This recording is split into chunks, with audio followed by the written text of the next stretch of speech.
Hey, boys and girls. So why don't evil people die more often? Like, like Putin.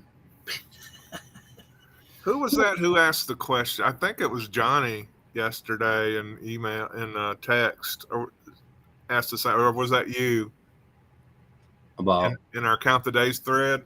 yeah. Said, why do we let Putin get away with so many things? Oh no, that was Johnny. Yeah. Okay. Yeah, the reason we're letting him get away with things is it's the same thing we let Hitler get away with things in 1940, 1939, because we're going to end up in a fucking war if we do anything. And how did that turn out? We ended up in a war anyway. And also, there were, like with the case of Uncle Adolf, they did not really see him as that big a threat.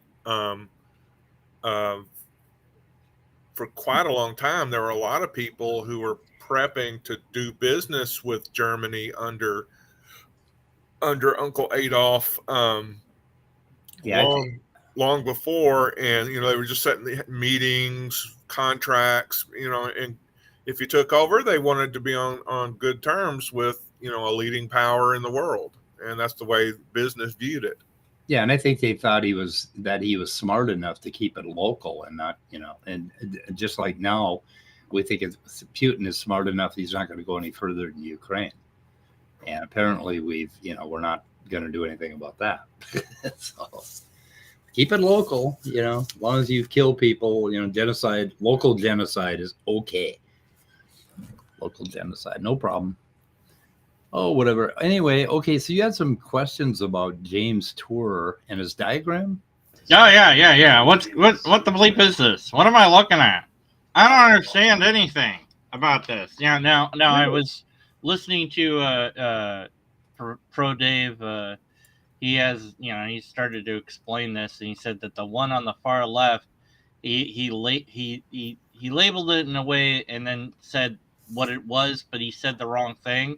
And I'm like, okay, cool. I have no idea what the bleep any of it means. So what does any of that mean? Like, I don't know what NH2, what is that? What about, it's a bunch of letters. Those are molecules, I think. I don't know. Okay. What is it? What am I looking at? I don't know. Well, okay. Have you ever grilled out, like, with charcoal? Yeah. Okay, we'll start there. Basically, charcoal. I'll go get the pork chops. Okay, yes, charcoal. Yes. Charcoal make things hot. Got it. Is basically carbon. Okay, so you have a carbon. Okay, if you put a C there, that represents a carbon atom. Okay. Yep. Yeah, I understand that. Yes, yeah. Simple brain can understand this. Yes. So carbon has the property that it will hook up to 4 different things. Okay. And one of the things it can hook up to is hydrogen. Yeah, I know hydrogen. Which it does a lot, yeah. Stuff in H2O, and the stuff that blows your ass off if you ever light a match to it. Yeah, for hydrogen, think of Hindenburg. Carbon just likes hydrogen. Okay, got it. All right. Well, carbon will hook up to 4 things all the time, right?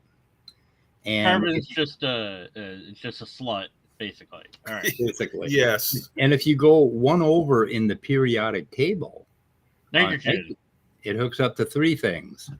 And if you go one more over in the periodic table, oxygen hooks up to 2 things. Okay.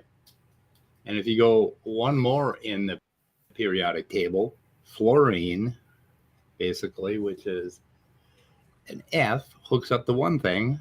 And if you go one more over in the periodic table, neon hooks up to nothing. Neon's like a real fucking loner. That's why, they're inert gases. That's why they don't blow. Does that mean the next thing over hooks up to -1 things? Kind of, because well, you're not far off, because if you go way over here to the right of that whole table, okay, you're going to end up with lithium way over here, and lithium kind of gives away electrons, so it's usually considered a negative. Did you just move to the left or to the right? Yeah, I moved to the left. Okay, you said right. He meant the other left. I know. Okay, the other left. I always get those two confused. I know, and well, we're boiling it down to dum level, and I think most people don't know what direction they are. Okay, so all right. So that's what we're looking at, is just these. Basically, we're looking at elements that are becoming molecules by being connected to other elements. Yeah, they have availabilities. Okay. Hey, okay, I just wanted to let everybody know, I think, here's my theory about the world. Most people don't know their left from their right. You just have a 50-50 chance of getting it correct, and people are playing the odds. And it turns out it's good enough. We all get along anyway. It's good enough. You know? The East going whatever and the West going whatever from Dr. Seuss. Yeah. Yeah. Minor spoilers for Zelda Tears of the Kingdom. It says left side of the skull's eyeball, but it's its left side, not your left. Not your left. When you look at the thing on the map, you're like, the left side. You go on the left, and you're like, no. The skull's left side, which is on the right in the map, which is left to the skull. Oh, I went down the wrong hole. Anyways. Yeah, and every time I got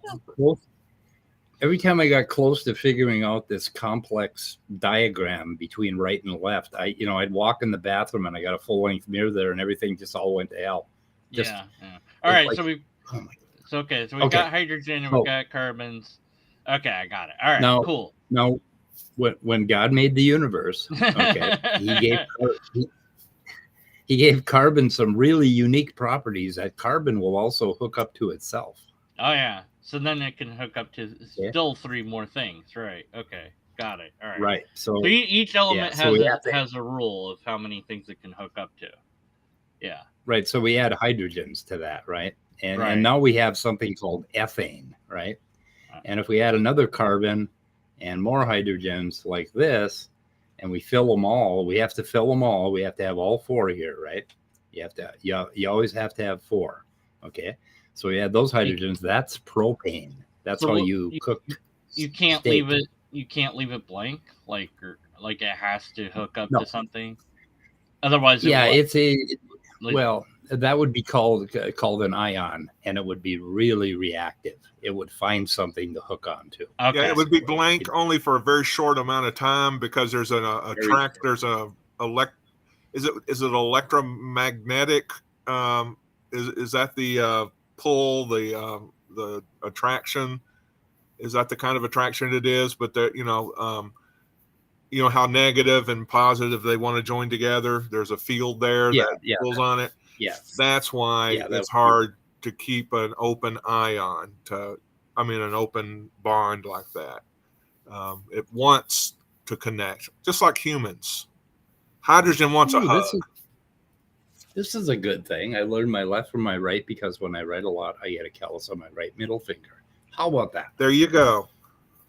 Morena always brings something very interesting to the table when we're having a discussion. Yeah, and Snake was right. You're fucking wrong. Yeah, you are wrong. James Tour did exactly what he needed to do during that debate. There's nothing else he could have done. Yeah. There's nothing else you can do with a lighter and a charlotte. Yeah, it was quite the antics of Tour. He utterly made a fool of himself. Now, of course, I'm working on my final commentary regarding Dave's opening, and people aren't gonna like it. Oh well. Yeah, and it's okay if I'm getting ready to lose more subs. Okay. Anyways, Okay, all we're right. not going to So get into that. yeah, I'm not gonna get into We're that. not Yeah, going to fight hydrogen. about that, Tom. Yeah. Okay, but now here,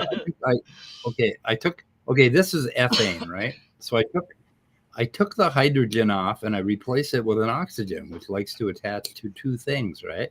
Okay. And then it attaches to a hydrogen. And you know what that is? No. That's what gets you drunk when you drink too much wine. That's ethanol. Okay. So that's ethyl alcohol, right? So like we name these little compounds based on these side groups. You know, James was talking about side groups. He meant this, right? An OH group is an alcohol group. Oh, a right? side chain, is that what he called it? But okay. Side chain. Well, Yeah. side Cool. group. Okay, so not necessarily the chain. But now I'm familiar with H2O, of course, two hydrogens, you know, and then an oxygen. So okay, can you do that? Like, all right. Yeah. So Yeah. it was two it, hydrogens. That's H2O. okay. Now hydrogen Okay. can only connect to one thing. Yep. Okay, so I see. So yeah, we should get a so picture oxygen of the is two boys. All right. Okay. Yep. Got it. Cool. So- I got it. I Okay. understand. Okay, you got it. I see. Okay. So anyway, what I've done, what I've just done here is I've turned that into an alcohol. Okay. Right. Now, if I get some oxygen and I oxidize my wine, what do we get? Have you ever drinking oxidized wine? No, I don't. I don't drink It's at all. It's vinegar. Oh, It's vinegar. so you add more oxygen there. Whoops. Oh, and then that happens. Uh-oh. That's how the universe Oh started. my God. What the heck That's is how the happening? universe- All right. Oh no. What did you do? no. You clicked the death button. We Hit F11. got some. Press 12. Oh. Alt Control Alt left shift. Hold down the press the pie. I'm on an iPad. While, I'm on an iPad, dude. while Speed tries to get it together, I just wanted to say that one of the most beautiful, elegant things you could study, not just in science, but in general, is the periodic chart of chemical elements, the way it's arranged, the way it reflects what's happening, you know, at a very elemental, very fundamental level, how things work together, what information you can gather about chemicals and substances is just so impressive. It's almost like a poem. Yeah.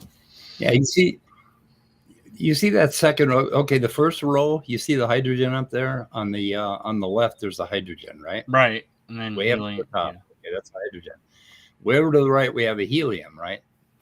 And then it kind of skips a few things, but it's interesting. And then the second row is what we're really interested in for life. We have lithium, beryllium, but then we have boron, and then we have carbon. Okay, carbon is right there on the right-hand side, C, and it binds to four things: nitrogen, three things; oxygen, two things; fluorine, one thing; neon, no things.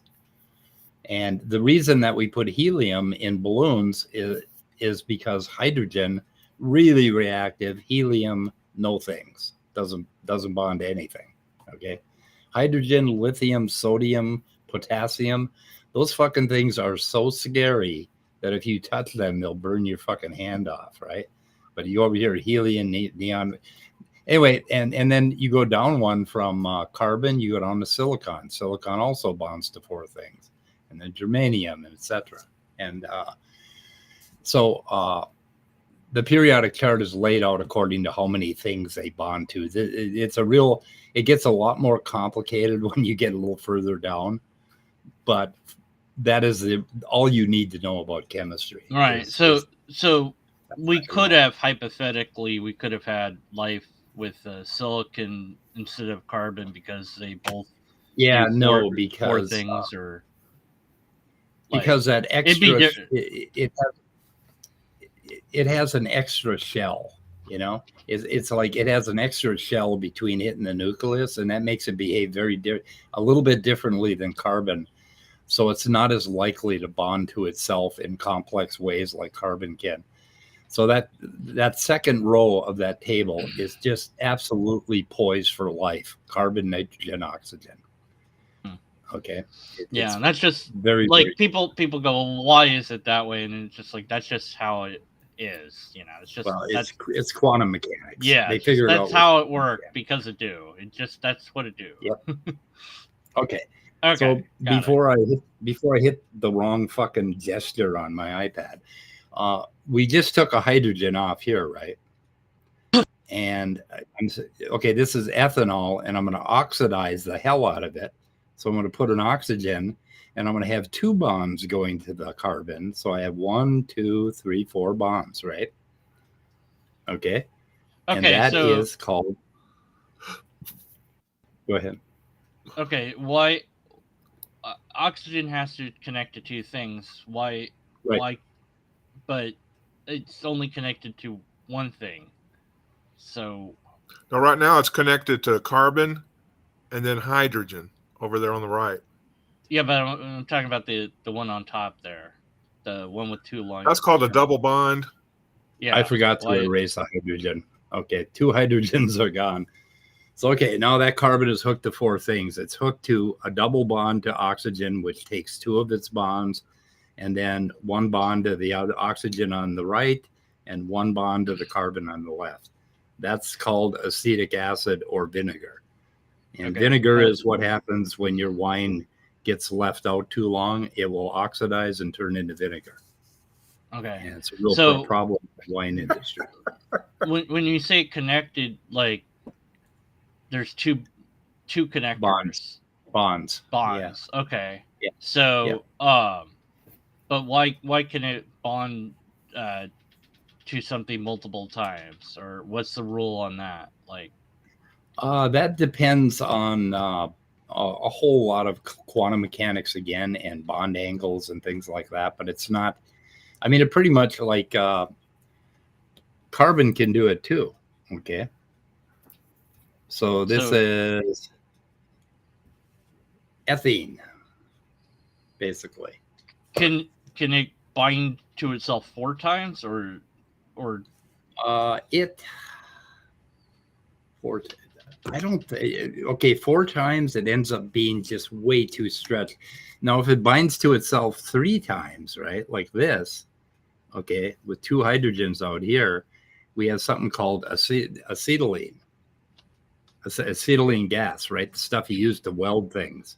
So because these bonds the thing is when it does this, when it bonds like this more than once, it tends to bend the bonds, and it's almost like you've taken plastic toys and you've contorted them and got them to fit together even though they don't normally fit together. And then if you touch them with oxygen, they blow the fuck up. And that's why it's less. The more bonds, the less stable it is. Then. Yep. Like whatever, no matter what it is. Like, does that matter? Whatever it is, like whatever the element is, if it has more than 1 bond, it becomes unstable. Yeah, that's sort of a rule that you can apply. It gets more complicated, but don't worry about complexity. Yeah. Now, it's just there's a rule set. I'm trying to understand the underlying rules. It's like cool. So anyway, all right. Yeah. So that's vinegar. So you go from ethanol, you go from ethane, which is just 2 carbons and all hydrogens. You add 1 oxygen, and you got ethanol. You add another oxygen, and you got acetic acid or vinegar. Okay. Got it. Okay. All right.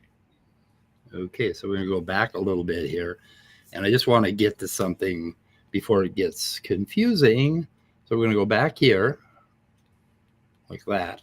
And now we're at ethanol. Oh, what do I want to erase? I want to erase that. Okay. Now another way to write this is I could write CH3 for this part right here, right? So I just take this part and I write CH3. Okay. What about the other stuff, though?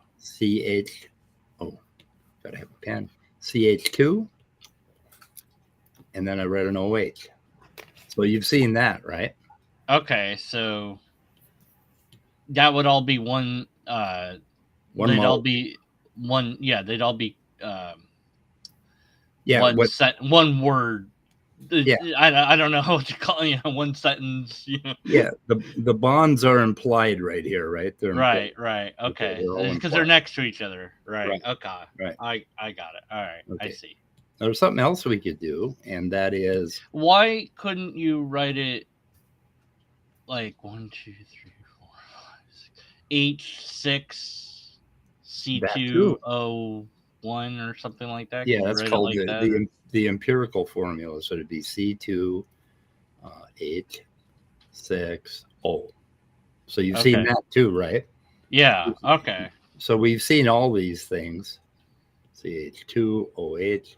You've seen Does that. it matter how you write it, or to some extent, or No, it's just a habit that okay? I see. makes Okay. things easier, right? Well, there's another habit that chemists have, which is where you started getting aggravated, right? Okay, and that habit was that oftentimes we just don't write the hydrogens anymore.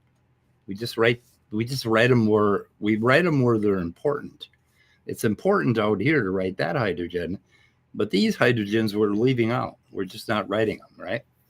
So we've got that a seems C. lazy.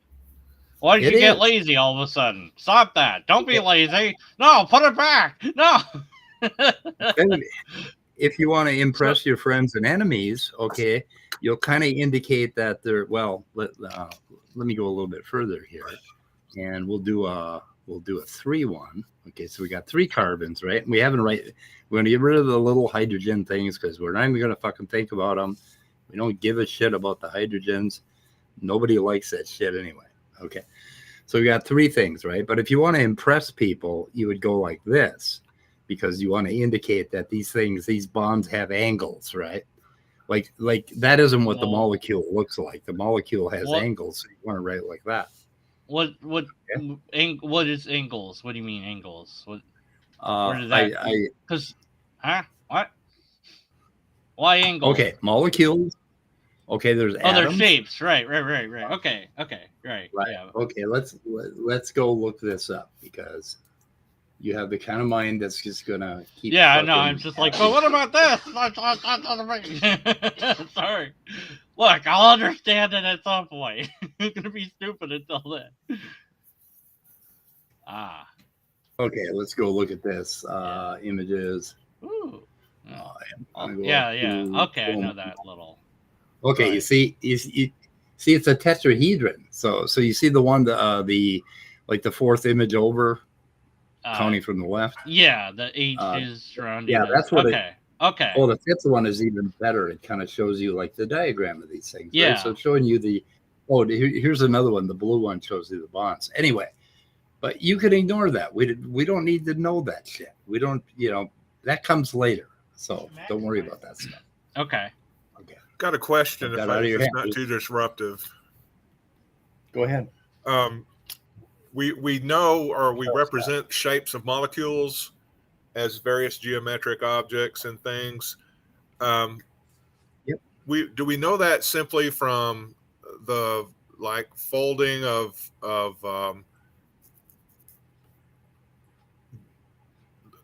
mentally folding the elements contained within to form the bonds, or is there some way to verify physically that these things exist as tetrahedrons or at angles or whatever?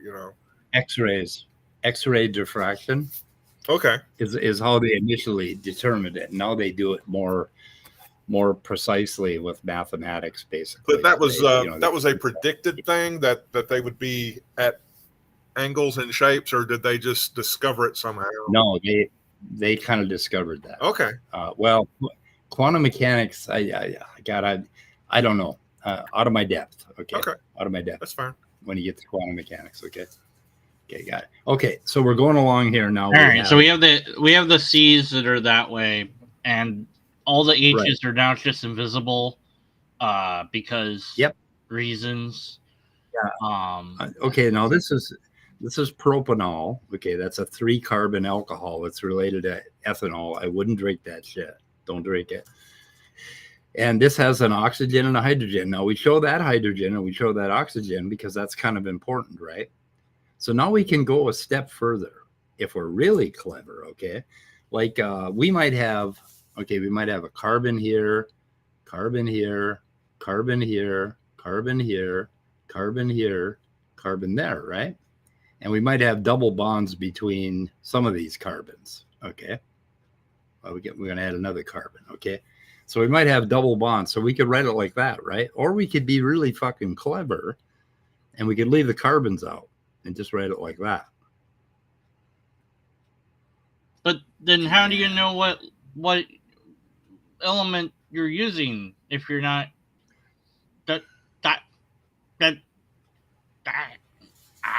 because it's called carbon chemistry. Okay. So you don't leave, I didn't leave the oxygen out over here, right? Right. Okay, right. I put that in there. And if I needed a nitrogen, I would put that in there. Okay, but if there's nothing in there but a little like, but you're angle, also leaving out the see. hydrogen, so it's like it's carbon hydrogen chemistry then, because it's all implied. Right. I hate that. I don't like that at all. Well, it really is okay. It's like. Well, think about it this way: if you were an up. organic chemistry student and you were having to write all those hydrogen bonds in, you would be so miserable. You would be so happy for them to say, no, just leave them out if that's a single hydrogen Yeah, you bond. get tired, right? The thing is, I wouldn't. I'd be like, I want to write it in. I'm gonna write them every time. You'll see. Yeah, okay. We'd flunk you out of the class in 5 minutes. Just get the fuck out. No, we wouldn't flunk him can- out. He would just like die of exhaustion from having to write all those hydrogens in and make sure he has the right number of them. They would just find him slumped over his desk, on a Monday morning when he didn't show up for class. You could make a stamp that has like the right amount of hydrogens connected to the C, and just like go stamp there, and then they'll stamp every time, and be happy. Because okay, I write around. So you don't have so the C's are implied and the H's are implied, and then you need the N. Okay, all right. And there's other more complicated ones like this one, which is hexane, or no, it's I keep forgetting what it's called. And anyway, this has 6 carbons, right? But they're arranged in a ring because these things can go around and hook up to themselves. Okay, so this is like a ring, and this is benzene. If you have double bonds right here like that, right? And so we're not going to write the fucking carbons in and the hydrogen. If I write all the carbons and hydrogens in, it gets messy. Okay, so that's why they do it. It's because it gets really messy really fast. Yeah, and then you wouldn't be able to read the thing because there would be too many markings. Yeah, especially if you have something like this. So are carbon and hydrogen the only ones that are being invisible then? Yeah. Okay. Yeah, okay. The only ones that everything else is going to be shown. Okay. If it gets like this, and then you have, I can handle that. I can deal with that. Okay. Okay. I mean, you can just keep going. These rings become extremely complex. So every point is every point's a carbon. Yep. So if you drew a circle, then that's not even a thing. I would imagine. No. Okay. No, you have to have the angles. It has to have an angle. Right. Okay. Yeah. Cool. So now we're down to that. All right, I think you're being corrected by Professor Luca. What does Professor Luca say? We can even know how long bonds are. No, look on the screen. No double bonds. No double bonds there. Speed. It's a hybrid. You mean benzene? We have a I'm not going to tell them I'm not going to tell them about aromatic compounds and how the bonds float around. Is that what he meant? Well, whatever it was something that you were covering about a minute or 2 minutes ago. Okay, the benzene. Yes, what happens yes, if the you? benzene. What would be the thing that you would get for 2 oxygens with another 7 oxygens linked to that? What? 2 oxygens and then 7 more oxygens linked to that. Lots of oxygen. Yeah, but no, it's 007. Oh. Oh, All yeah, I'm done. Okay. it's tough to try new material. Yeah, no. So he's talking about the fact that when you have double bonds like this, Yeah. spooky shit happens where it doesn't matter and they kind of like float around. Just every time you Bonds, say the Bond, bonds. it's just the song's Bond. gonna go to my head. Bond. Do you expect me to bond, or expect you to be chemically reactive?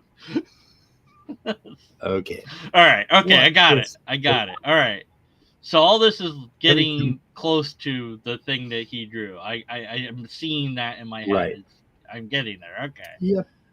All right. Yeah, we could draw a C and a C, and then we can have an OH here. So we got a. So this is basically called a carboxyl group for acetic acid, vinegar, right? But then we can put an N over here, and NH2, we're going to put like that. It's actually like an N with 2 H's. Okay, but we're not going to draw it that way. We're going to Right. shorten it. Because yeah, I got it. I see. All right. Yeah, so we're just trying to make things neater, right? Okay. Understood. And Okay. yeah, and that's the amino acid glycine. Okay. So an amino And I'm gonna- acid. Okay, glycine. I have not memorized every amino acid so that I could draw them like James Tour did. And I'm pretty sure Professor Dave hasn't either. And most people, would have a little bit of trouble with it. But James Tour draws that shit for students over and over again. So he's pretty good at it. Yeah, he said that But still, the one on the drew left, it. he called it something that it wasn't actually called or something like that. That was Dave's. Yeah, he hasn't done that much either. So everybody makes mistakes, and I am going to make mistakes today. Yeah. Okay, and I'm going to have to back up. So what does But anyway, glycine do? it's an amino acid. Okay. Okay, now amino over here. Okay, the amine. This is called an amine. When you have amines, they tend to smell like fish. If you just have, like, if I just had, in fact, putrefied fish has various nitrogen compounds in it. That's why it stinks so goddamn bad. But I could have just a C and a C, and I could have an NH2 right over here, right? So that would be an amine. Okay.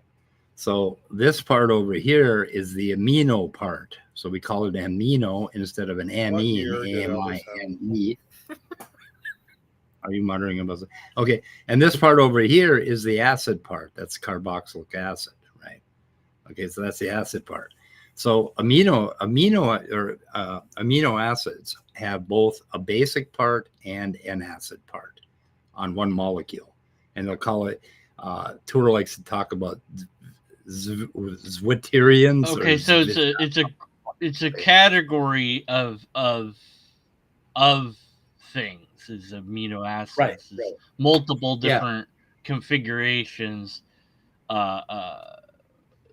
where you have an acid and you have an amino together, and they love each. And there's other things that we do with this too. This is like okay, because that makes because I was like, he kept saying, amino acid. I'm like, what is that? It's like it's several right. It's several different things. Okay, it's not just one thing. It's a group. Yeah, so you can see here this little chart at the very top. That's an alkane that just has carbons. It doesn't have any other molecules. But if it's a carbon with a double bond, it's an alkene, and if it has a triple bond, it's an alkyne. If it has 4 bonds, you're totally fucked. Don't ever do that. So they don't talk about it. If it's a benzene ring, like I showed you, where the carbons hook up and it has a circle in the middle, okay, it's called a phenyl group. And then the second row, we have an amine, which is basically, well, the way they drew that is going to be a little confusing, but we'll get to that. So don't worry about it. If you could, can you hold any of these in your hand? Or are they too? We're talking. I mean, what is this? If I'm just holding caning, the top left one. Yep. If I'm holding that, what am I holding? Or am I holding any, like it's too small to see? Gasoline. Okay. Gasoline or alkanes. Okay. Basically. Yeah, those are gasoline, Vaseline, a whole bunch of like petroleum compounds are just alkanes. They just have carbon and hydrogen. Okay, then what would And- be and like that burns. a benzene, like an example of that? Benzene, paint thinners, Okay. yeah. Because it helps me to toluene. have like a real world thing that I can hold and be like, okay, Right, there's right. that's just how I kind of think of things. It's like, okay, this is because I'm holding it and either I'm imagining nothing in my hand because it's a molecule, or I'm imagining something physical that I can actually hold that's got that in it. So it's like, okay, all right, yeah, okay, Yeah, let's go a little bit further with that. Okay, just for a moment here.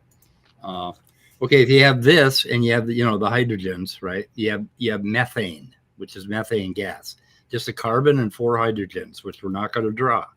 Okay, but if you had 2, you have ethane. If you had 3, you have propane gas, right? Well, if you add 1 more and you have 4 carbons, you have butane for your butane lighter, so you can light your pot on fire. Okay, so when you just put C by itself, you're implying the hydrogens, but we can also hide C. So how would you draw that if you were hiding both? Like, I don't like. Okay. I think didn't he write something 1, like that on the 2, board? 3, 4. Okay. Huh? All right. I was just Yeah, saying, I thought he wrote something similar to that in his drawing. Oh, he did. Yeah. We're getting to that. Okay. Okay. So, all right. So basically, here's your 4 carbons, right? Just got like it. that. Got it. Okay. I see. Okay. All right. Okay. Okay. Now that's butane, which you use in butane lighters. Now, if we add an OH to it, it's butanol. If we add a carboxyl group over here where we have 2 oxygens, we have that double bonded oxygen and we have the alcohol, we have butyric acid, which is the smell of rancid butter, which is where butane got its name, from butter, basically. Did you know that? No, I don't know any of this. No, all right. Good. Okay. My brain so is that's getting butyric bigger. Yes, internally, more folds. acid. Do we need to like take a kitten video break or something? No. Okay. More. Okay. But still wouldn't be bad to see a kitten video. But. No, we don't need no cats. Cats were too many elements. Cats have carbon in them. They have too many elements. Too many elements. So now we're a little bit prepared to take a look at. Okay, so what now James did here. Yeah, now I can understand this thing on the left because of all the angles. I kind of know what this is now.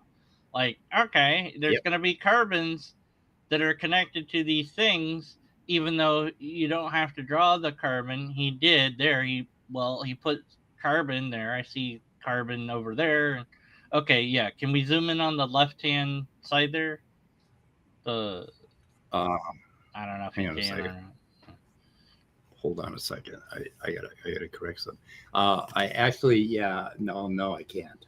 Actually, I can't. I can't zoom in much more than that. I think I could do that. Yeah. Okay. So we got H2N.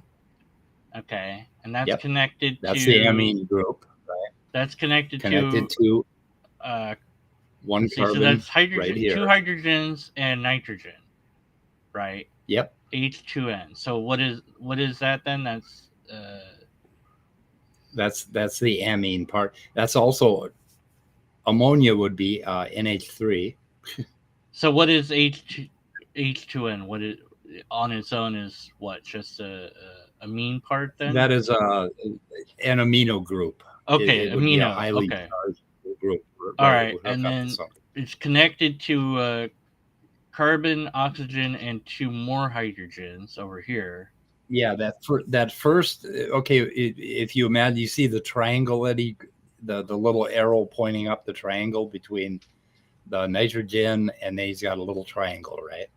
That Yeah. at the vertex, there's a 3-way vertex there. Yeah, he's got That this would be a like it's like okay, are there hidden carbons here on this diagram that were not being displayed?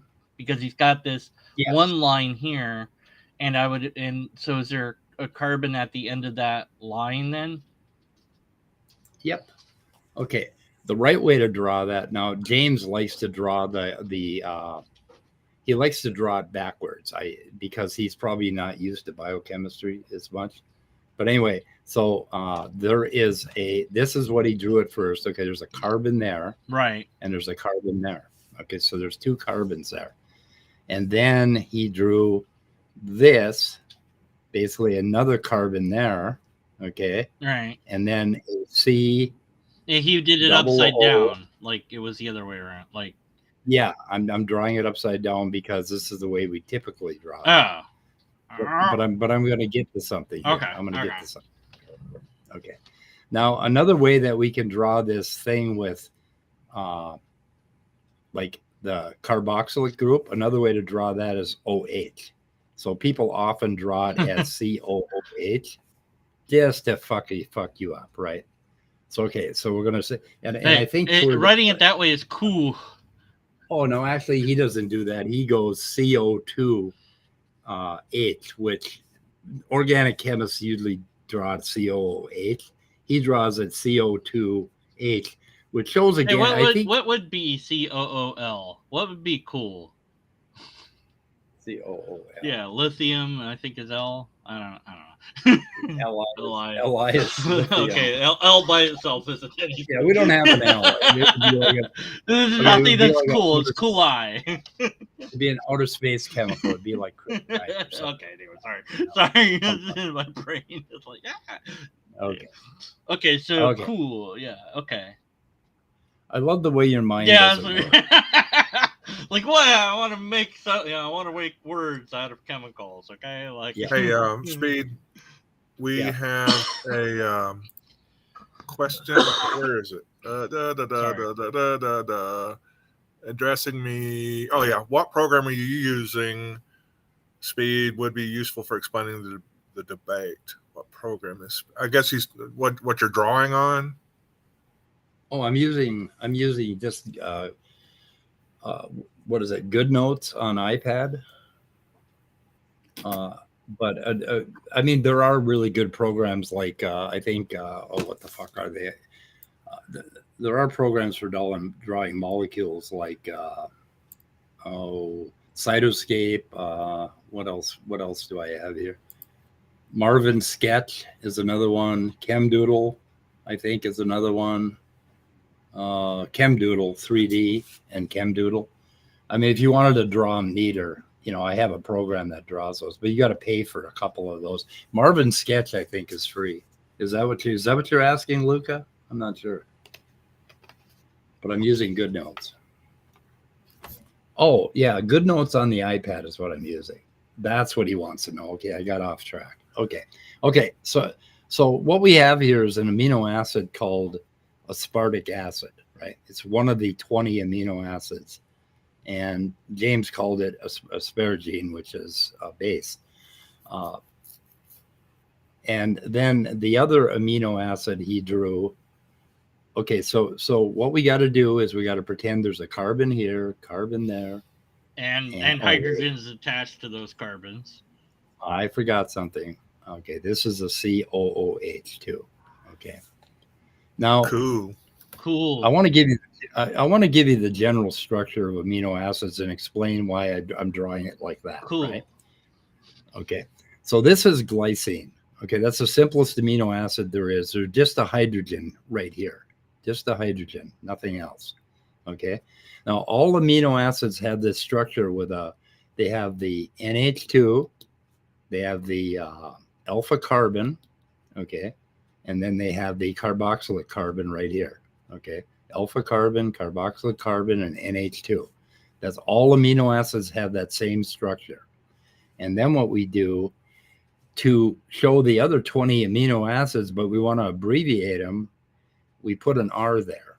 Like we can write a carbon compound like this with an oxygen in the middle and some other shit and whatever. And then we can talk in generality by creating an R group. Now, an R group is any carbon group. Like this whole thing can be an R group. This whole thing can be an R group, right? So we abbreviate that as R, Well, typically. okay. So R is not an element. Nope. R means Yada, yada, yada. Yeah, R means that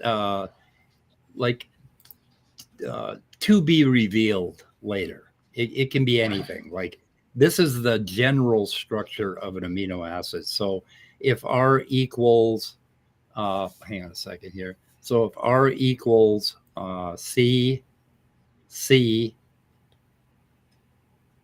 OH, right? Then we have aspartic acid. So R equals, we're going to substitute R for that. Now we have aspartic acid. Okay, so, okay, all right. So we don't know. Yeah, and the other one he It's a showed, variable. R All equals C, if I got this right. But you could only have R be one of those things. Okay, now if R equals that, then that's lysine. Okay, and this is aspartic acid. So I'm going to show you all the amino acids. Hang on a minute. Because it'll be a little clearer, I think, if I show it this way. And I've got to find the right drawing here. All these acids. Everything's Lots of acid. Yeah, everything's acid. Well, we do a lot of acid in chemistry. Yeah. How the hell do you think we figured this shit out? Lots of acid. Let's see here. Okay, so acid? No, that acid is its own thing. Like that's its own thingy. What is acid? The chemical thing of that? That's like a whole nother. Yeah, it's something that gives up a proton real easily. Yeah. Okay. Right. Okay, so these are all of the amino acids. Now Huh. you see what I got here? Okay, look at the first one, glycine. You see there's an NH2, there's a C and a COOH.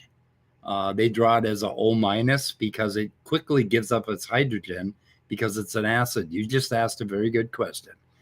It gives up a proton, which is hydrogen, because it's an acid. And that's why it burns your ass off. Where does it go?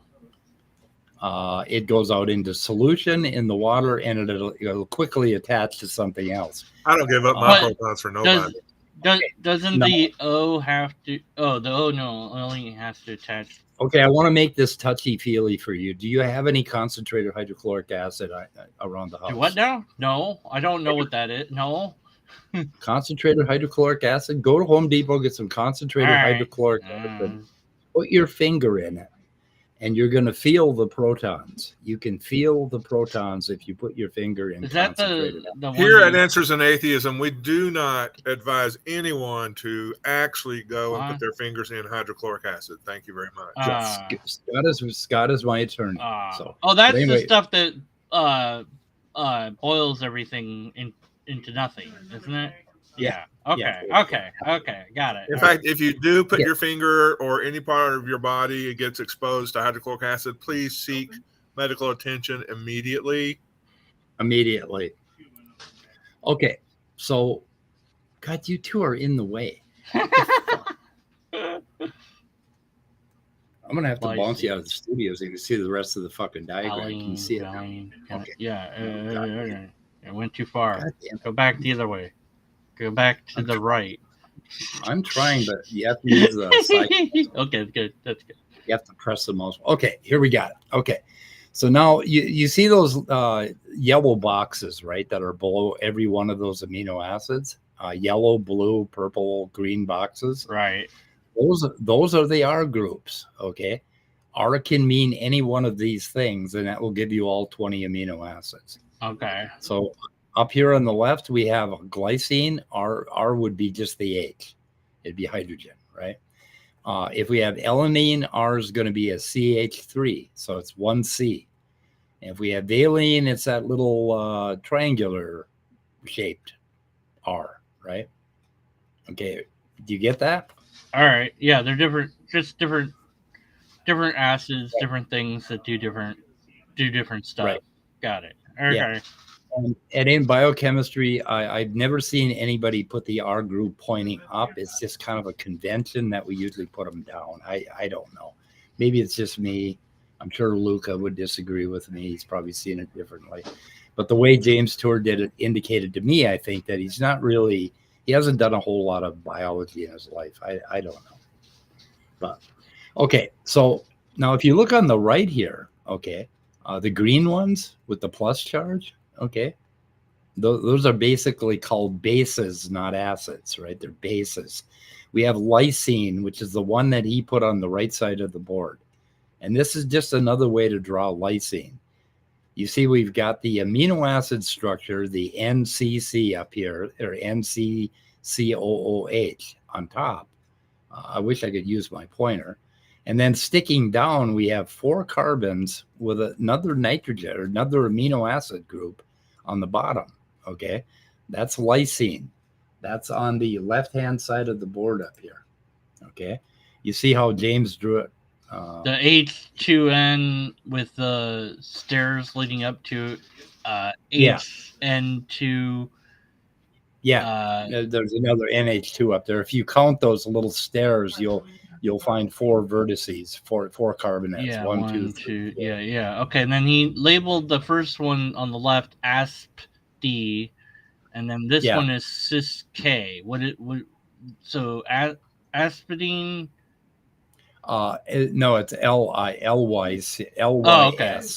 Lysine. Lysine. Okay.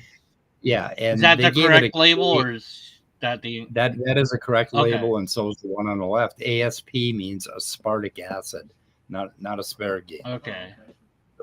But the way they get that is aspartic acid, ASPARD, but it's actually a T. But you might pronounce it aspartic acid.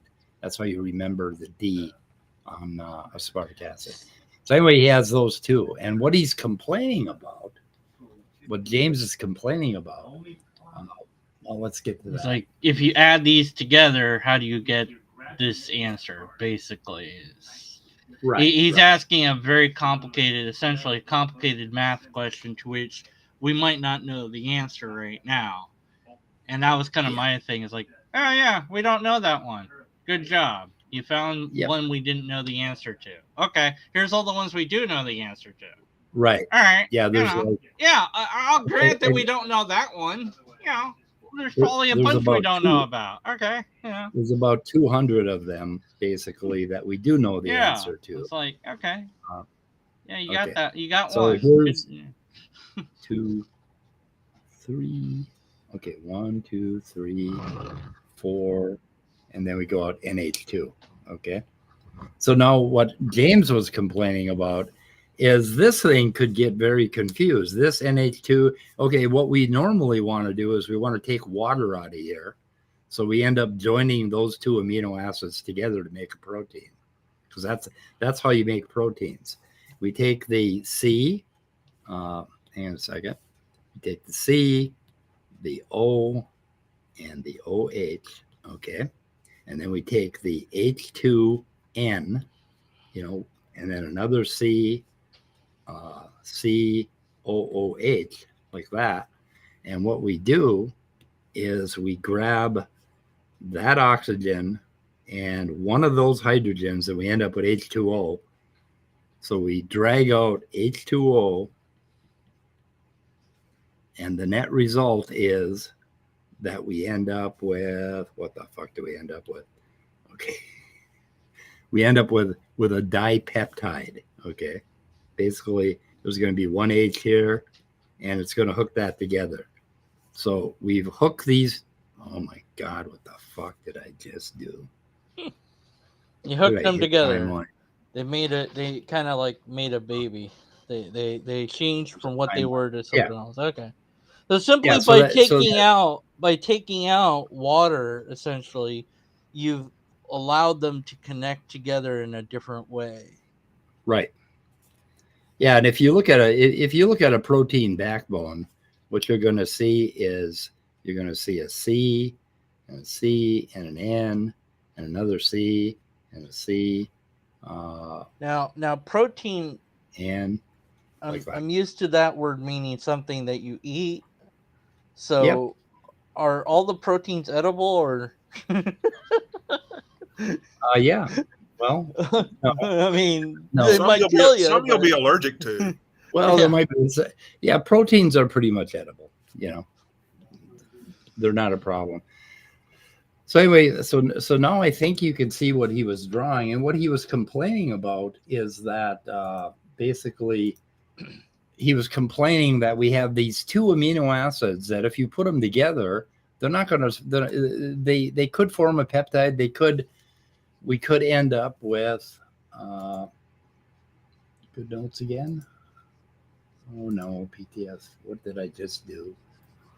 By the way, the legal department at Answers in Atheism wants me to say that before you feed any unsourced protein to yourself, make sure to have it confirmed by a doctor or a nutritionist or even a chemist to make sure it's a human consumable protein. Also, you might just, let your older sister taste it. I'm bringing all the important questions. If we can eat it, if we can put it in our hand, stick it up our nose. Yeah. By the way, the legal department wants me to tell everybody: do not give unsourced proteins to your relatives, friends, or other human beings. If you do so, please go turn yourself in to the closest law enforcement. You have the amino acids, whatever they might be, and then from there you can get proteins, and then from the proteins, that then leads to more complicated structures. Yep. So what we're looking for here, what we do is we use these one-letter abbreviations, right? And then what we're looking for is a DL. Okay, and that's it's called a dipeptide. Now, if we added another lysine, we'd have a tripeptide, and if we added, say, alanine, we'd have a tetrapeptide and whatever. And proteins are just big long strings of these things. So what James is complaining about is that for all of these amino acids, all the different ways that you can combine 20 amino acids. Turns out to be 210 different ways, but then forward and backward on some of them is the same. And so it ends up being about, I think, 380 different combinations. He's complaining about that one combination, and that was his get out of here. Life can't happen because it's one combination. But we have all these other ones that we know of that would get to life or would get. Now, see, by life, that's like I would imagine you're going way down the thing because you got the protein and you're not even at life there. You have to do other stuff before you even get to where it's alive, and what we mean by alive is a whole nother conundrum. Yeah. That's a whole other discussion. Because the creationists, you have these dead things. Like, no, the chemicals aren't dead. They're not alive. They're not. Why do you call them dead? They're not anything. They're nothing. They're not dead or alive. They're lifeless. They're undead.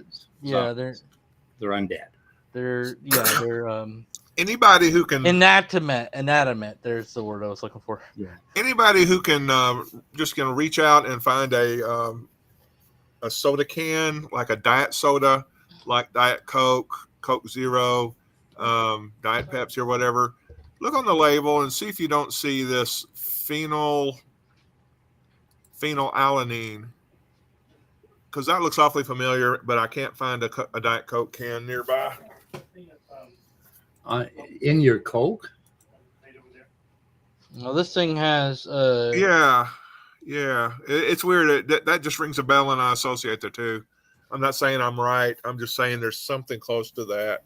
That is an amino acid, so I'm not sure. Probably this not. This thing has sugar and sodium, and nothing else. Okay, so the things that they left out on the debate is basically that isn't how the fuck this happened anyway. So one of the things the creationists and the religious people want to tell you is that these fucking proteins had to like form, one amino acid, on and on up to, like we got 100 of them right here, and then we have some more amino acids on the end, and they want to say that those things formed randomly. And then James will say, because there are 20 amino acids, okay, it's and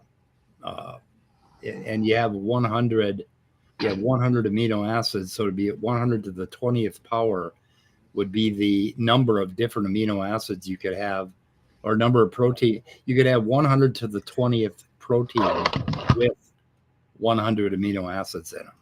Okay. Well, yeah, the randomness. Now, see, I already know the fallacy there is that they always exclude the filtering mechanism.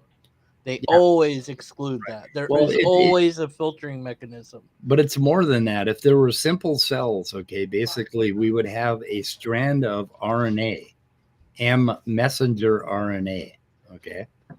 So in our RNA peptide world, we'd have some messenger RNA, and we'd have other RNAs that basically attach to those, because RNAs form these weird little loopy structures, and they have a codon and an anticodon right here, right?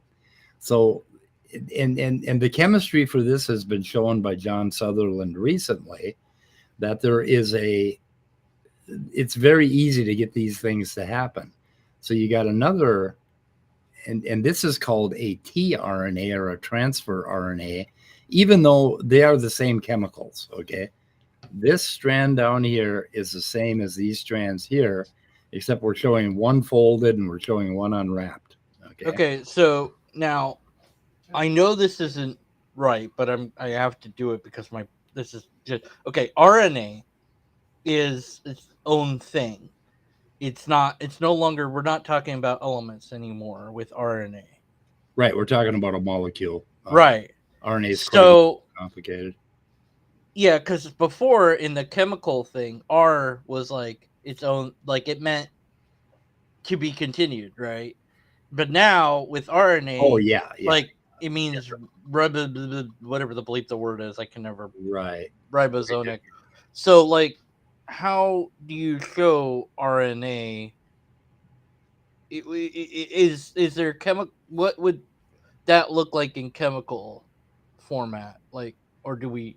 Is that like too complicated to draw out, or like is it that's like a whole, like I've just asked the question that can't be answered? What?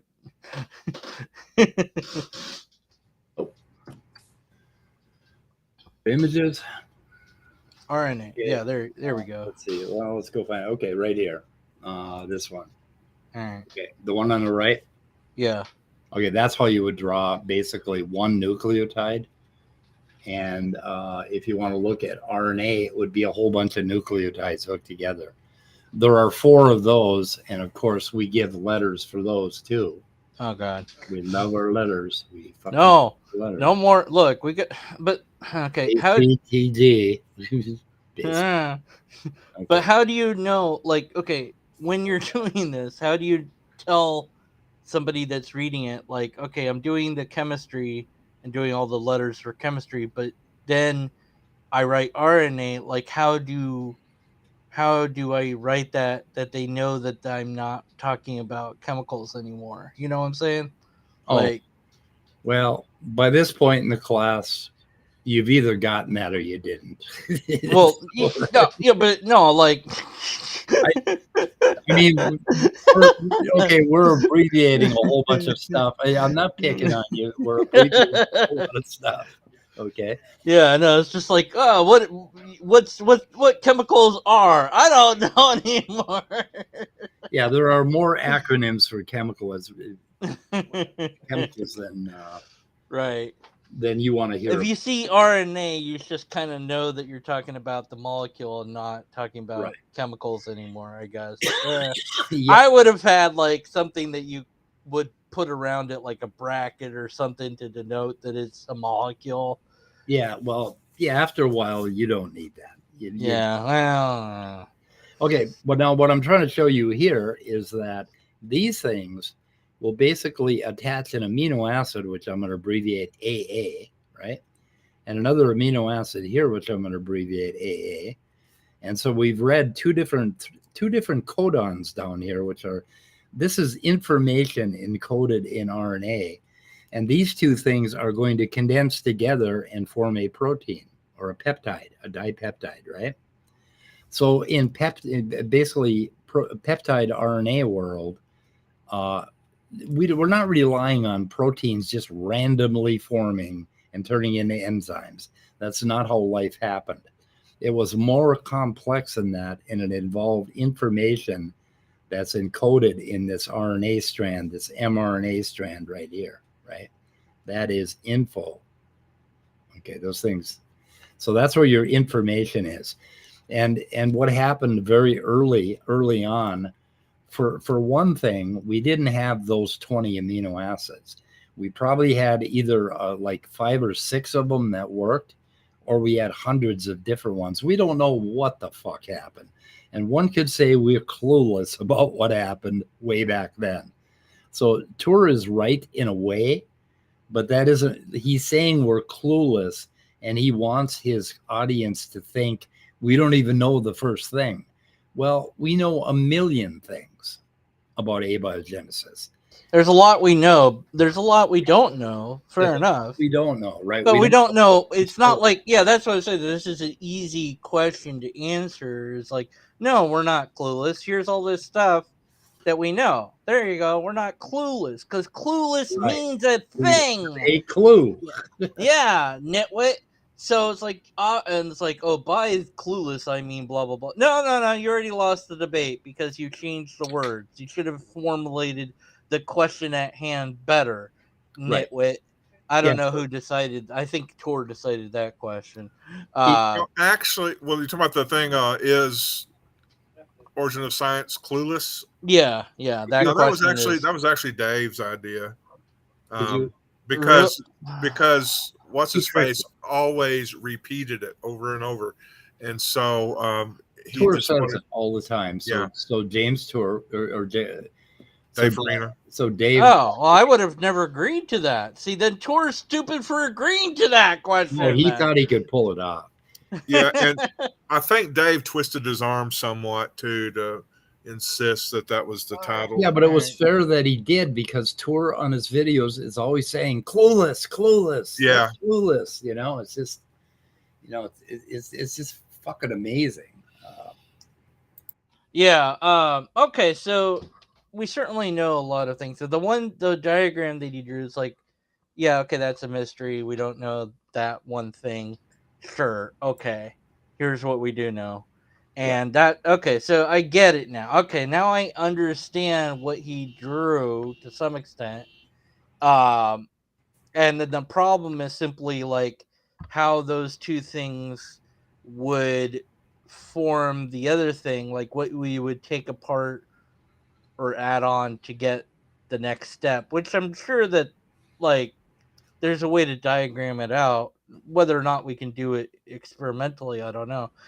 There now, kind of on that same vibe of, will we have it ever produce life in the lab? I've seen this said. I've read it. I've heard it. And that's like, well, what do you mean by life in the lab? Like why are we? Nobody's trying to do that. Nobody is trying to produce a cell de novo in the lab.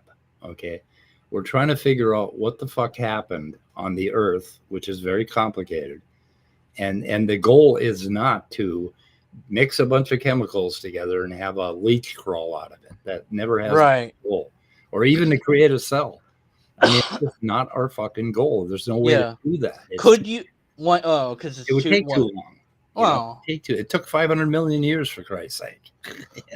We don't. Well, couldn't we speed it up? Or I mean, I don't think so.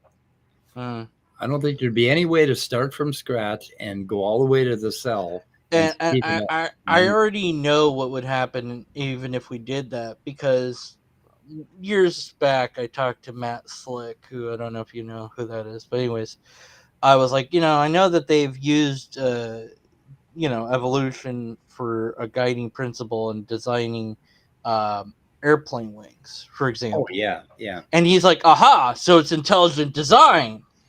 Yeah. So it's like you can't. Yeah, I'm like, oh, God. So you can't. You even if we did it in the lab. In fact, I'm pretty sure James said this in the debate. He's like, oh, well, that was people doing it. Right. And And that is just such bullshit.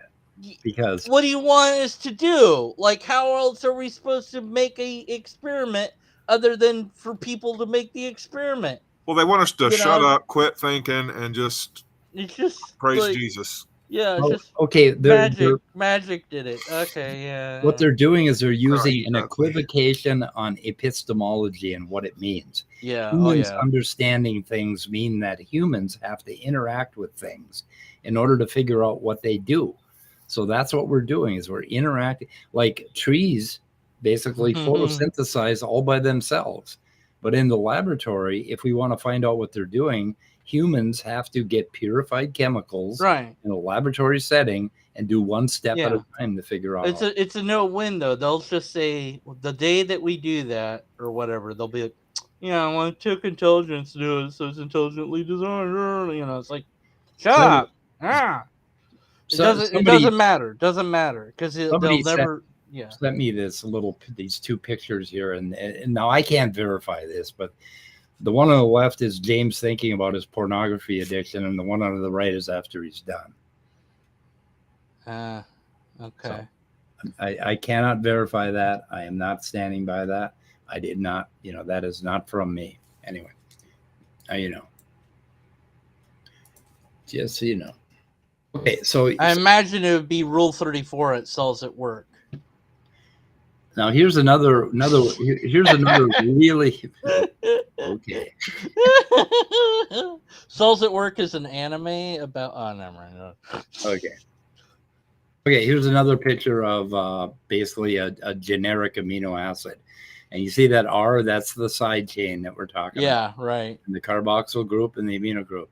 That's just a nice way. All the amino acids look like that. The only thing that varies is that side chain. And we got some other pictures here, kind of drive the point home, maybe. I don't know. Oh, yeah, here's an interesting one. Let's see if I can get that on the screen. So life wants to have a little chain on the side, huh? Yeah, wants to have a chain on the side. Okay, so what the fuck we got here? Yeah, I think that's another one of those natural language problems with the word life and what that is, because it's like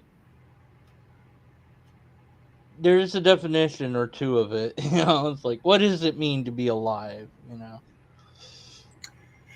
To suffer. Okay. Yeah. These are basically fatty acids, and these are in cell membranes. And now you can see we have a P there, which is phosphorus, and we have the oxygens and the CH2s and the NH2s and all that. I mean, all of that stuff should be understandable to you now. If you just look at it and don't run away from it, and don't believe that you need to know a lot. You could teach organic chemistry to a second grade class very successfully. What's the yellow and the green and what is all that about? On the bottom, to the right of the little sperm looking things. Yeah. Okay. There's a basically there's a hydrophobic part on the bottom and a hydrophilic part on the top. The top part, the little yellow, green, red things on the top, those are like water, okay? And then those little chains sticking out, the fatty acid tails, they don't like water, so they form cell membranes just naturally. You mix them up in basically mix them up in some liquid or in some water, and they will form little membranes. Well, if you put oil in water for your salad, you'll see that the oil sticks together, right? Anyway, these things line up rather nicely and form cell membranes. So, I'm kind of laughing at myself, just as kind of an aside. I was asked you earlier before we came on if we were going to ask James Apperson to come on. He would run away from this whole topic. Well, I walked him through this entire thing, and he understood it. And I got him to the point where he understood what a zinc finger was. And you just start at one end, and you cut out all the fucking detail. You don't ask so goddamn many questions because you don't want to know the fucking answers. You only need to know a few things to figure out what these guys are talking about. I think that, looking at this, you go, well, all these things connect because that's what they do. But it's like you kind of get this feeling of, well, life was inevitable. Yeah. Like, because the conditions and blah, blah, blah. And then you go, well, but then it had to have been planned, and you get the fine tuning and all that stuff. And it's like, well, no, it's just, it like, you know what I'm saying? I understand the intuitive nature of thinking that way, because it does seem like, oh, it was inevitable. Like, well, yeah, because if the conditions are this way, then it is inevitable. But also it could have not happened. It's like, it's not, it's like it's both. So it's this human need of understanding this very complicated reality that wants like a simple answer to say, well, this question, are we alone? Yeah, exactly. I mean, yeah, the probability of it happening on another planet is what we're trying to get to. We want to know if there were some happy accidents here, or if it just, like if you have a rocky planet and you have a CO2 atmosphere with methane and cyanide, and does life naturally form from that? And I think it does. And the reason it does is because that little carbon atom is perfectly situated on that periodic table so that it combines in just really complicated ways. I mean, it just keeps going and going and going. Do you think that all life would have to be carbon-based, or is there, like, I mean, under right conditions? I think it would have to be carbon-based. I don't think there's no other atom that's so. Because people say silicon, I hear that every now and then. And that's because silicon's right under carbon on the table. It also bonds to four things, but it also has other weird ass bonding that it does, because what you're doing when you go down a row in the table, like hydrogen, hang on a second, let me get some space. Okay. Hydrogen basically has its nucleus and it has one electron, right? And then when you get two electrons for helium, it gets real happy because that's a shell. Okay, that's just one shell. And then you have another shell out here where it adds another 8 electrons. So you end up here, you got lithium, beryllium, boron. Carbon has 4 in that shell. That means it's hungry for 4. It has 4 holes that are unfilled. That's why it bonds to 4 things. Well, then if we fill another one up, then we have nitrogen. Fill another one up, we have oxygen, which has 2 holes. Okay. Fill that whole thing up, and we have a whole shell. Well, now we have a whole shell, so we have another electron shell. And then we start on the next one, and we end up with, I believe, sodium. And then we go on to calcium and onward. And then we get to silicon, right, which has 4 holes. How the hell is that? Well, it's a little more complicated than that.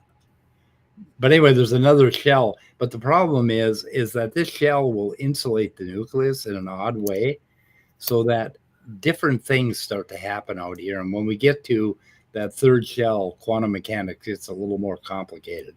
And that's why silicon is not a viable candidate. So, yeah, Scott just posted aliens will not be silicon. Okay, so you call your astrophysicist channel. It's a really good presentation.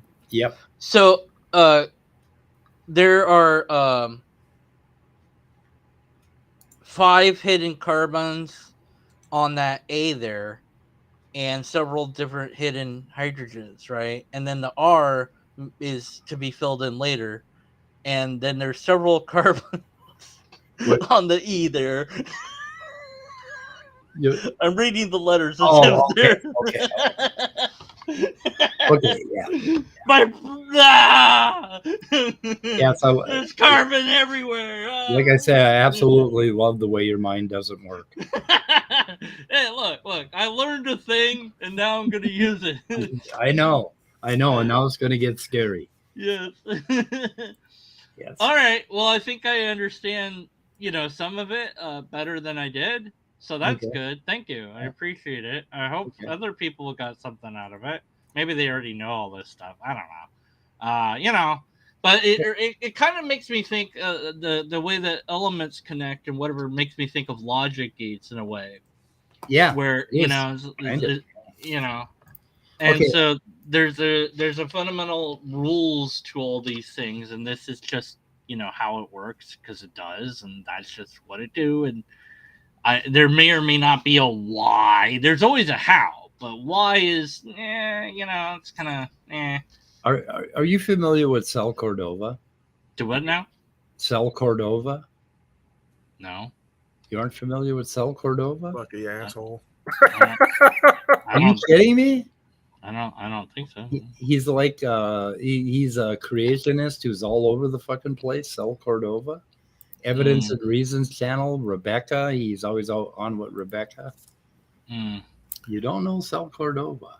Speaking of Rebecca, as well as Sal Cordova, there's another Angie. I think her first name is Angie, but I could be wrong on that. But it's the channel's A. Collier Astro, or for like Angie Collier, astrophysicist.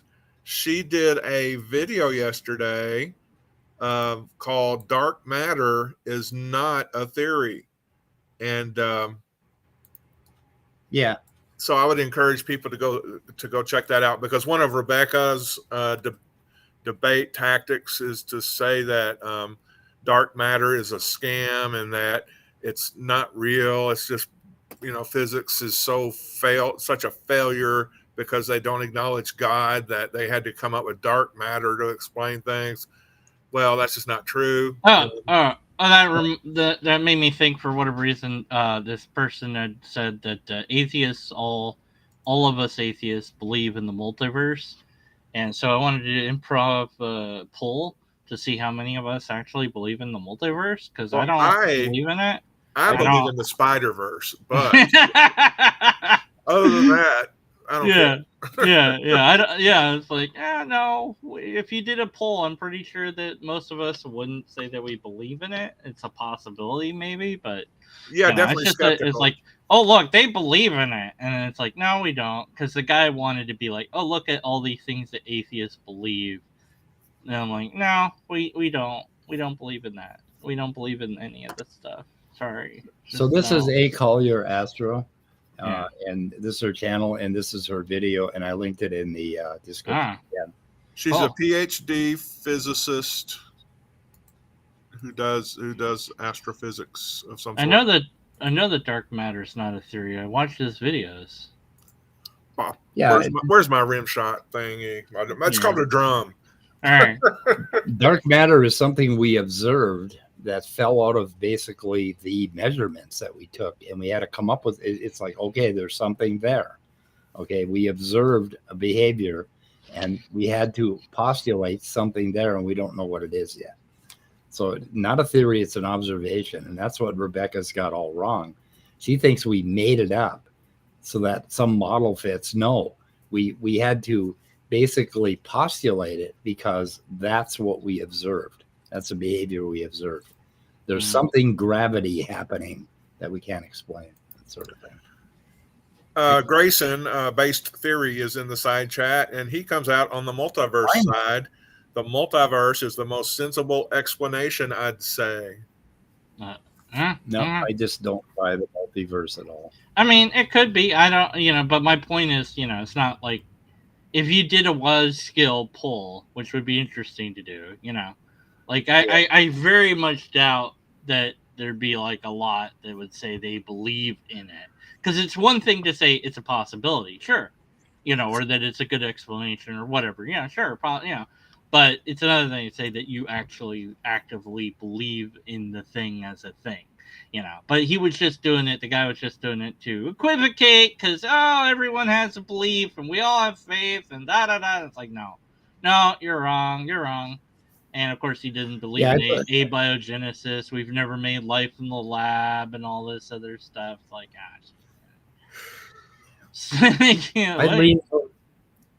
I lean towards something that's kind of like the multiverse. That basically there's, that the universe has, that we live in a locality, and the properties, basically the physical properties that are working here may not be exactly the same in some other area of this weird geometry that we call the cosmos.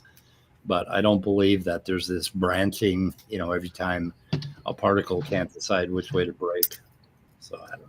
Well, I mean, every time I flip a coin, it makes another universe. So, yeah. Wow, that's a lot of universes. Yep, exactly. Yeah, I could have said every time I flip a D6, see, that's another universe right there, because I could have said something different, but I didn't. So now I've created, every time you say, in fact, we're making all sorts of universes. Like right now, we can't stop, no matter what you do. All right. Now, Grayson, boy, he's getting punchy. That's the many worlds idea, not the multiverse. All right. Well, whatever. Okay. All right. I wanted both. Look, I can have all my soup and eat it too. As long as there's Spider-Man or persons. Hey, look, as long as there's spider persons in that universe. So we never did resolve what COOLI would be as a thing. It wouldn't be a thing. COOLI? Yeah. Cool. Well, there's iodine, but I don't know that would mix with that would bond. What words can we make with the elements to get it would be. Now we're being accused of straw manning the multiverse. Yeah. Okay. Yeah, I did straw man it a little bit. Yeah. I'm sorry. There is a multiverse where everything is made out of straw. Actually, I'm thinking there has to be. Nothing but straw, as far as the eye can see. But there is, however, one needle hidden. They borrowed it from the Needleverse. Yeah. All right, guys. So thank you so much for this. Cool. Yep. All right. Okay. My brain is full now. I will eat more later. Yum yum yum yum yum. Okay, so the next question will be like women. So we'll figure that out next time. All right. Oh, women. Why? Yeah, women. Why? Yeah. Why, God? Why women? Well, the W has hidden carbon on each of the points. Anyway, I have a theory about women that Scott doesn't like me to talk about. Yeah, do not talk about it here. Yeah. Now S is see, none of like I've got. Oh no, I only have M as the hidden carbons on my M there. We don't have that many. M&M? Yeah, V has hidden carbons. A lot of our letters don't have hidden carbons. Like I guess T could have hidden carbons, but the letter V could have the letter V, right? Yeah, all these letters have hidden carbons now. Okay. We're not going to go a lot longer. Yeah. Okay. I put the link out there for Grayson. Yeah, Grayson might want to get some things off his chest. Thanks, guys. All right. Thanks, everybody. Good night, and be skeptical and learn the things, and learning knowledge is power. Now that I have the power. Now, I want you to go away, and I want you to sit down with a notepad and draw some carbon structures so that this shit sticks in your mind. Actually, I want you to go and watch some kitten videos and then draw that stuff out. I'm going to draw carbon first. I'm going to draw a kitten that is a hidden carbon. Okay. Goodbye, everybody. Good night. Thanks. Most kittens will hide carbon all over the house. You gotta... All right. Finn, bye. Later. Anyway, what else? I do too. See, Can't join audio today. Sorry. I'm sorry. We're sorry, Grayson. We would love to have you aboard. But okay, we're going to shoot her in the head then. I just want to say, me too, okay. Vesta. Me too. You're not alone in this Spider-Man-less verse. Yes. Okay. I need to get out of here. Somebody just walked in the door. So anyway. Uh-oh. Yeah. You need to lock your door better. Might have to kill some shit. I don't know. Maybe not. We'll see. Before I leave, I was at a holiday station store today. I buy lottery tickets, and I had like 100 of them, and I was scanning them because I never check the numbers. I just wait. So, and while I was there, this woman ran out the door, and the clerk started yelling, "Pay for your shit, pay for your shit," and ran after her. And she had like an armload of groceries, and she was on a bike. So she had to hold the groceries and walk her bike and flee the clerk. So, I mean, like, you hear about these raids that people are shoplifting. They go in like a gang, and they all start tearing the store apart. Anyway, they're also doing it individually where they don't bother putting it under their shirt or trying to hide. They just grab an armload of shit and run out of the store. And the police came, and I thought it was like, Jesus Christ, what the fuck is going on? I mean, what the fuck is going on? What you need is a store or two where the clerks or the checkout people are not taught to don't chase down shoplifters, and then have some that are have tasers or something that can chase down shoplifters, and kind of do that stochastic terrorism in reverse. But most big chains, most franchises and things will say, whatever you do, don't try to chase down a shoplifter. It's not worth it if they're armed or have a knife or something. Yeah, she went out to get a picture, but she was putting her life in danger when she did it. Yeah, and also too, like depending on the format of the store you're in, you may be behind a big counter and you can't get to them in time anyway. And so if you think of this, the only real problem you have is the cameras. So you have to be able to like maybe go in disguised or something and keep the disguise on, and then get out and not be spotted or whatever. But I mean, I think what struck me is the fact that there are people like that don't have enough money to buy what they need for whatever reason. I don't think this person was a good person, okay, at all. I think they were assholes because they were stealing from the store and actually from all of us. But on the other hand, Jesus Christ, there's a lot of people out there that are in poverty. And if there are people in poverty, this is what's going to happen.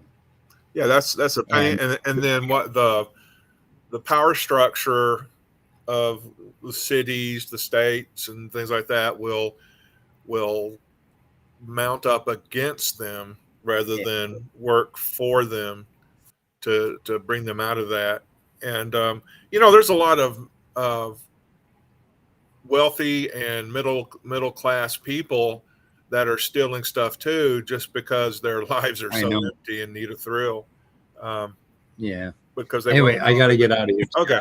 All right. Well, I just want to say thank you for being here. All of our very engaging, very intelligent side chat people. You're all a treasure to us. Goodbye, cruel world.